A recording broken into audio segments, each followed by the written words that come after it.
G'day everyone, welcome back to another video on the channel. So today we're going to be going over every single team and giving them a grade for this 2025 season. Of course, the season just finished up and we like to, as always every single year, have a chat about each team and give them a grade all the way from A+ all the way down to D-. Make sure to leave a like and subscribe if you do go on to enjoy today's video, and let's get straight into it. So as always, we begin in alphabetical order with the Adelaide Crows first up, and I'm going to be giving them an A- for 2025.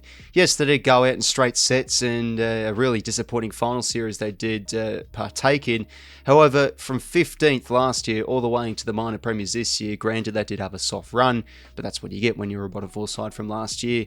They became a genuine powerhouse of this season, attack and defence-wise, real well-balanced side. Manny Nix, arguably one of the coaches of the year, got found out in finals and they probably had a bit of that fraud tag, but a heavily finals inexperienced side, and you've got to make it eventually, and that's what they finally did for the first time since 2017, I believe. They had an abundance of players who had career best seasons, from Josh Worrell to Riley Thilthorpe and even Mark Keane, all making the All-Australian squad at the absolute minimum. Neil Bullen and Cumming proved to be really good recruits, and Dawson as well, the skipper, got back to his best, especially with his foot skills. Turnover-wise, they're one of the best teams this year for attack and defence. Exciting team to watch, fantastic at home. So yes, they got their pants pulled down in finals. Felt like they didn't really fire a shot, to be honest, but plenty of positives to take out of this season. One of the sharp rises of 2025. Has to be A grade because of that, but A- with their finals performance. Brisbane Lions now, not much surprise here. It's going to be an A+. 2 years in a row that we have the Brisbane Lions graded as an A+, because they have won premierships in both seasons, and of course back-to-back this year. Wow, you've got to admire them whether you're a fan of the Lions or not. The adversity they've had to come through this season, just like last year, to be fair, they've gone the long route for finals,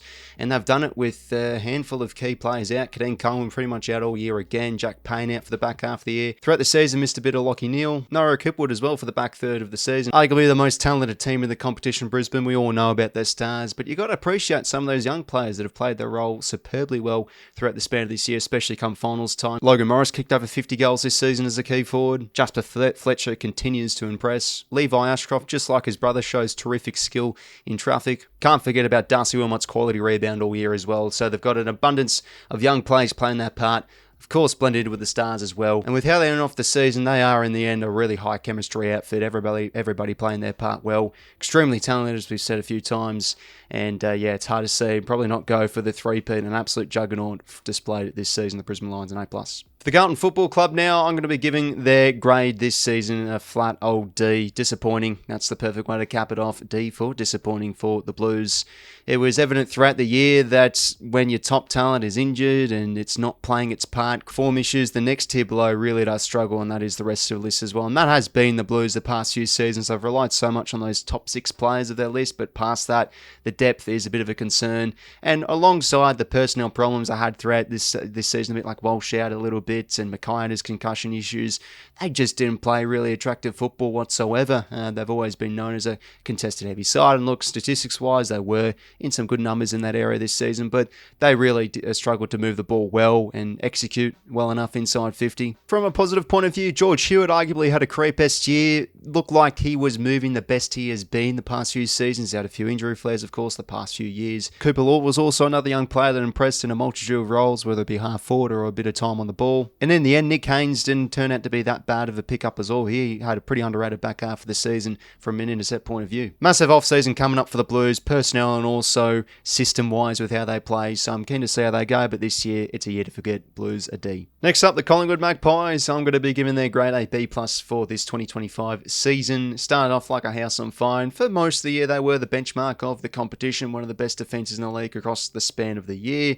They were threatening when they got out in the open with how they moved the pill. The small forwards were dangerous. Jamie Elliott had a career best year, over 50 goals, and when Bobby Hill was in there, he was always making some impact. They found some resurgence with some older players. Jeremy Howe was brilliant the first half of the year, same with Steele Sidebottom. But this was always a weakness for the Pies heading into 2025, a very old side. How would they go from a management point of view? Yes, they did rest some players throughout the back half of the season and as the year did span on, but you could tell the lethargicness on how they played did creep into that back third of the season, and in the end, they weren't good enough. half. In their last 9 games, they only won the 3. Their damage and execution going inside 50 also an area that really dropped off as the season did get on. And to their credit, they were able to sharpen themselves up and really improve the intensity come finals time. But in that prelim final, it was the story of their back half of the season. They got outran and outworked against the Brisbane Lions as the game did wear on late. We'll be interested to see how they bounce back next year because they're such a well-drilled and well-coached side, but is things starting to get a bit old for them now? We'll see what happens, but a B+ for the Pies this year. Moving on now to the Essendon Footy Club, and this almost feels like a void, to be honest, given the carnage they've had this season, but I just have to simply give them a D because they're, last 12 games or something, only won the 1. So, yeah, very rough season they've had. And look, 10 games in, they were 6-4. They're actually playing some decent footy. They had a really good win against Sydney early in the year. They had the big win against the D's back in Gather Round. At that point in the season, they weren't looking like a bottom 4 quality side at all. And then this is roughly when the carnage kicked in, going through some of their plays. Sam Draper, 5 games. Carl Langford only 9 games. Jordan Ridley had a few injuries with only 10 games. Ben Mackay, 10. Zach Reed, only 10. Nick Martin out with an ACL. Jai Caldwell, only half a season. So many important best 22 players, and I've definitely missed a couple more. Were out for the majority of the year. And they had a record number of debutants this season, 13 or 14, and you hear coaches talk all the time about personnel and injuries and etc. With that many, it's almost borderline uncompetitive in terms of ladder position. But hey, McGrath played every single game of the year. Could he maybe be the next captain of the club? 𝐼𝐴𝐴𝐿 played, I think, pretty sure every single game this year. Had some nice poise with ball in hand. 𝐼𝐴𝐴𝐿𝐼𝐴𝐿 high up there in the best, high up there in the Rising Star, excuse me. But it's going to be a massive off-season for them. Arguably the best position perhaps they've been in because they've got 2 first-round picks. Quite a bit of board change as well heading into next year. But for this season, yeah, it's hard to really judge it too much. Just have to give them a D with their ladder position and their form. For the Fremantle Dockers now, I'm going to be a bit harsh with their grade here. Oh, you might disagree. I'll give them a C+. They were able to squeeze into finals with a very impressive win over the Western Bulldogs and 𝘬ci𝗰𝗶𝗹. With how that game finished off in the elim final, Freo really should have ran over the top and won, but let's be honest, they choked and weren't able to get it done in the clutch moments. But that doesn't really reflect their season too much because their back half of the year was really spirited football. They were terrific in second halves in the back half of this year in their games. Their midfield got on top when the whips were cracking. A handful of wins, they'd be trailing at 3/4 time but then find a way to win. Good examples being some crucial wins like the one against the Hawks at home and Port Adelaide away. And they heavily improved on how they played from last year. They still had games and patches throughout matches where they were very timid with how they moved the ball, a bit too safe, but when they really got going and moving it quickly by hand through the corridor, they're a very exciting team to watch. Strong Northern All-Australian Jackson, probably the best player in the competition at his position as a ruck forward. Jordan Clark, All-Australian. Murphy Reid, a rising star as well. Their forward 50 heavily improved this year with his presence. But in the end, they really should have won that finals game. I'll give them a C+ though, because they were at least able to make September. It's finals or bust again for next season for the Dockers. This team's too talented for a lack of success. I'll give them a C+.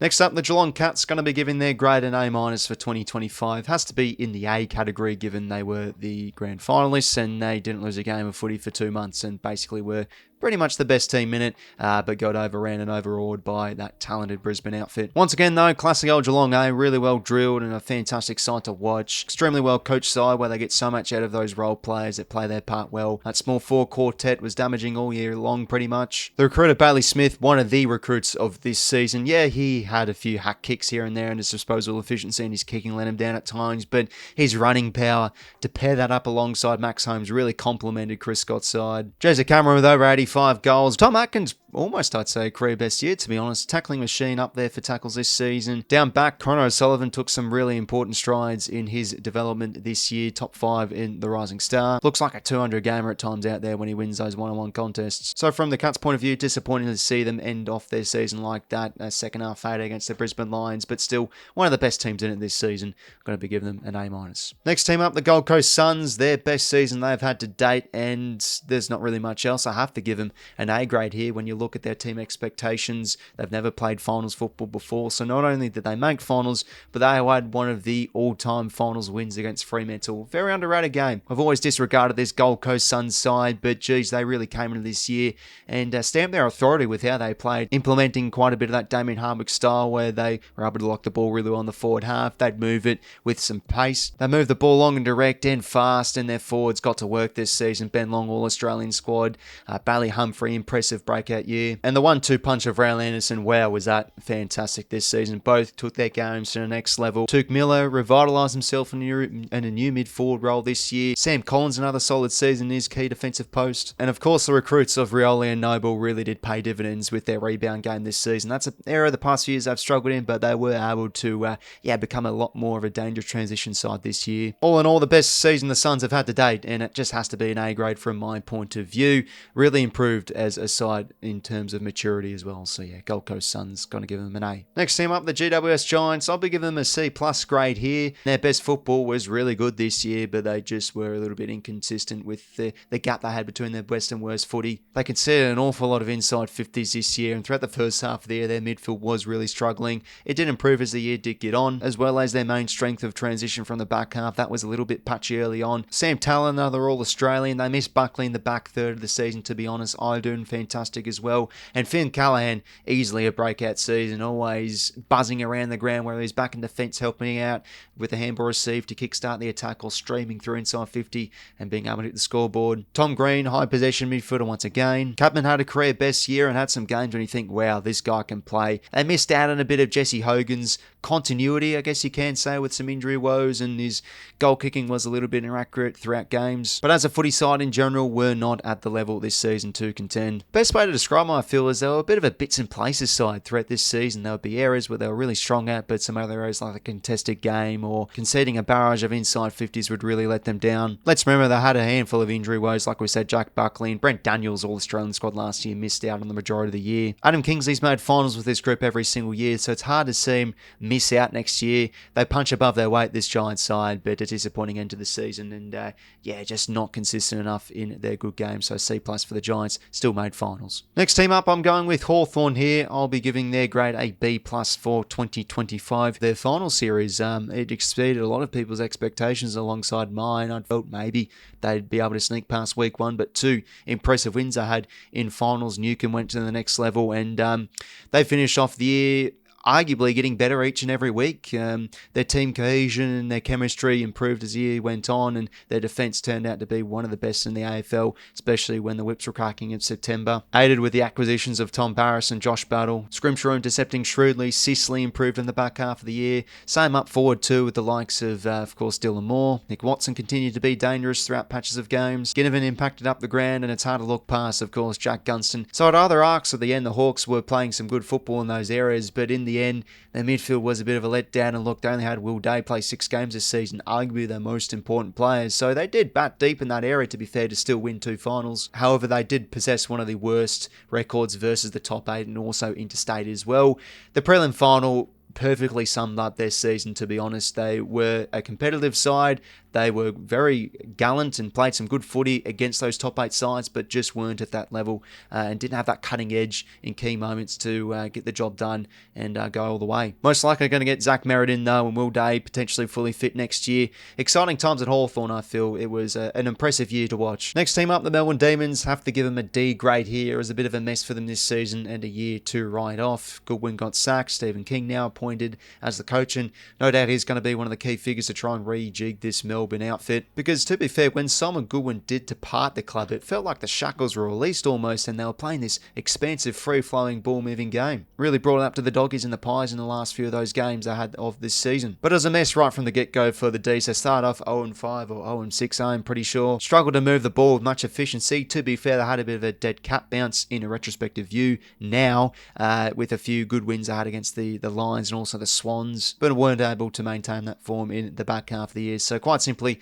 a year to forget for the D's, but they had some positives. Gone, another All-Australian, 𝐼𝐴𝐿𝐴𝐿𝐼𝐿𝐴𝐿 was he could have watched this year. And some young players impressive. Xavier Lindsay and also Harvey Langford especially. He's an impressive player to watch. Strong-bodied player. That displays plenty of class as well and was hyped there in the Rising Star. But year forget for the D's, no doubt. Going to be giving them a D grade. Now for the North Melbourne Kangaroos, have to give them a D+ grade here. Still a D because they were in the bottom 3, but a plus grade because they got out of the bottom 2 at least. Had 5 wins for the season, and they had some really impressive flashes, even in some losses this year. When they're up and about, their clearance game and the midfield game was an impressive point of view. Luke Parker turned out to be a very solid acquisition this year. Sherry, clearance beast again, and when he was out with some suspension, geez, you could tell North Melbourne's midfield was really missing his absence. Yes, they still had some shocking performances this year, highlighted with the one against the Hawks, especially down in Tassie, but a lot more competitive sides, had a lot more closer losses this year and threatened more from a scoreboard pressure point of view throughout matches. A handful of young players turned some heads as well. Finn O'Sullivan,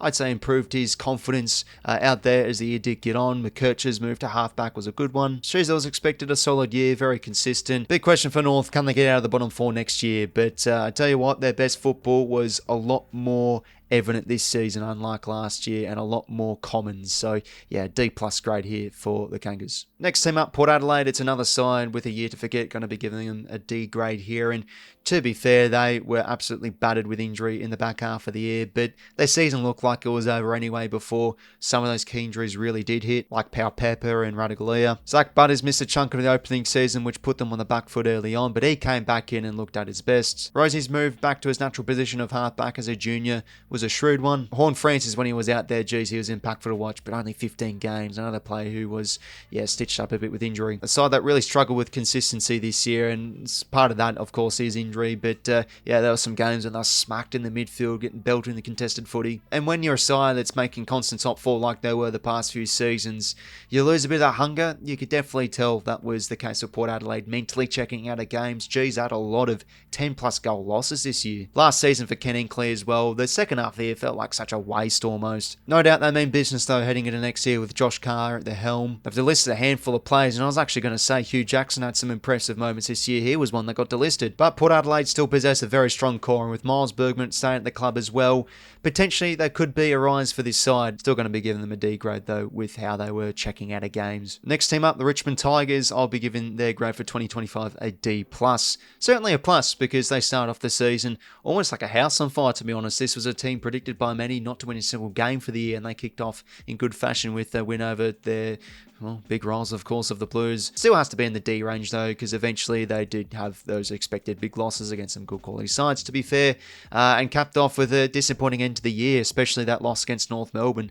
Geez, probably one of their worst losses in years, to be honest, with how they played. This was a Tiger side always with very low expectations heading into this year. They invested so heavily in the draft last year. Young side right from the get-go in 2025. It's probably going to be the case again heading into this year's draft. Of course, had some expected big losses, but when they brought their best footy, especially in the first half of the year, they were a bit of a tough nut to crack. Some impressive young players had across the span of this year. Seth Campbell, breakout year. Sam Lawler, only 11 games this year, but showed plenty of impact when he was out there. Sam Banks flourished in his halfback role. Taj Houghton as well showed some nice flashes. And even some of their experienced players, Tim Taranto, fairly consistent alongside 𝐸𝐿𝐼𝐻𝐿𝐼𝐻, and Nick Vlosten, arguably all-Australian calibre form. So that said, there was some good with this Tigers side with their low expectations. Still has to be the D grade though, but we'll be giving them a plus. Next up, the Saints. I'll be giving them a C grade for 2025. I do believe they meet in the middle, really. Their best football was threatening against some good sides, but in the end, they still had some disappointing losses. And yeah, at their best this year, they were threatening, and they had a handful of losses against some good opposition where they were able to really take away their strengths. Discipline in the midfield, one of the best ground ball differential sides in the competition. Pretty high up there for contested footy as well. Their ball movement, though, very inconsistent part of their game, and was an overall letdown, to be honest. Bit of an eyesore when watching them play throughout the span of this year, of this season, to be honest. To be fair, had a few injury woes. Max King was out for most of the year, but Sharma did really step up as a key forward that punched above his weight. As 𝐼𝐻𝐿𝐼𝐻, career best year. His movement in the midfield, packed a punch, showing his athleticism through the middle of the ground, hard to tackle, beautiful kick on the run. It's great to see he's re-signed. McRae, pretty shrewd pickup, a good inclusion into that midfield, especially in tight. Can't forget about 𝐓𝐡𝐞 as well. Big-bodied midfielder, was able to tackle and hunt well when he played some seniors football. Underrated player, felt overhead as well. And True, also another with impressive aerial ability when he came in. 𝐼𝐻𝐿𝐼𝐻, crafty forward, and the more experienced players having good seasons. Callum Wilkie up there. Sinclair flourished a bit throughout some midfield stints across the season. Potentially some exciting times for St Kilda in the next year, though. They've now blooded quite a bit of youth. Can't forget about 𝘼𝐻𝐿𝐼𝐻 as well. Injury-riddled season this year. Could he get back to his exciting best that he showed a little bit in 2024. Overall, C grade here for the Saints. Their ladder form wasn't great, but they were competitive against some good sides in the back half of the year. Next team up, the Sydney Swans. I'll be giving them a C- for 2025. like many other teams, they were injury-riddled, especially in the first half of the year, the Swans. And to be fair, when Goulden and Mills and Papley came back on the side, they really galvanised as a group. And in the end, their back half of the year's form was actually pretty good. It was in the top 8 for the form ladder in the second half of the season. Overall, though, definitely lacked the hunger and the drive from last year. They focused a lot more on defence and contest, and those numbers did look good. They were top 6 in contested footy and clearance. Their own strengths of really solid ball movement. They were one of the best teams in the turnover game in 2024 this season in the bottom 6. Not consistent enough this season, and overall not consistent enough in their strength. So a C- for this Swans outfit. Next team up, the West Coast Eagles. I'll be giving them a D grade here for 2025. The lowest grade I can actually give is a D-, and I probably should give them a D- here, to be honest, because they only won one game for the season. But with how they played through 8 games this year, geez, they looked like they played honestly better than last year, to be honest, and they had more wins in 2024. But even in the losses they had, and look, that is the issue for them. The lack of winning culture is certainly an evident one. They finished off games poorly when they were in winnable positions. But look at the start they had against the Adelaide Crows, the Adelaide Oval. They were really good in the contested game, and the reverse fixture they had against the Crows at home probably could have won that game. The Pies outplayed the Pies, to be honest, for most of the first half and even most of the 3 quarters, I guess you can say. Led against the Swans at halftime as well. Started well against Brisbane early in the season. The gulf between their best and worst footy certainly did closing up quite a bit from last year, I do feel. They didn't actually have any 100-point plus losses this season as well, so that's a positive. And from an individual point of view, there is quite a bit to like. Harewood's got dropped throughout the middle stage of the season, but when he came back in, he was impressive. Ruben Jimby, geez, he looks like a 200 plus gamer, to be honest. Had a massive year in his lockdown defender role. Harley Reid had some damaging games, especially in the back half of the year. Brady Hough transitioned more into the midfield. Liam Baker, head and shoulders above their best player this season, to be honest, was the best and fairest winner. And of course, a really good pickup they had in the mid-season draft, Tom McCarthy, also another defender that transitioned more into the midfield in the late stage of the season. So there's a few core players to really rally around for this West Coast side, but they simply need to win. A D grade for them here. I don't feel like I should give them a minus because they were good in some losses this year. And finally, the Western Bulldogs, to finish off this video, I'll be giving them a C grade for this season. Their best football was very good, and you look at all their statistics, they should be really a top 4 side because their attacking was excellent this year, one of the highest points for side in the competition. Their midfield was dangerous and damaging with a handful of players through there with Bontempelli and Richards. Was one of the best players of this season, to be honest. His impact was tremendous with his use inside 50. Liberatore All-Australian squad. Bontempelli, as we said again, another All-Australian. Up forward, Sam Darcy, Norton. What a 1-2 punch. Norton ended up kicking 60 goals. Darcy over 50 in only 17 games. Big Achilles heel, though, is that defence. And not necessarily the defence, but also their defensive transition. Not good enough this year. And they end up missing finals in the most disappointing way you can think of. A mini elimination final against the Dockers, where they got burnt in their really sole or big weakness of that defence. But with their bad defence and elite attack, I think it just meets in the middle, to be honest, and I'll give them a C grade for 2025. Very talented team that has to be expecting finals footy for next year, so let's see how they go. So everyone, there are my gradings for every AFL club of this 2025 AFL season. Let me know what you think down below in the comments. Would you maybe grade things a little bit different for a particular team? Always love to hear your people's opinions, but always love doing this video, lads, having a chat about each side. So that's it from me, everybody. Hopefully you did enjoy. Until next time, I'll talk to you later. See you later, fellas.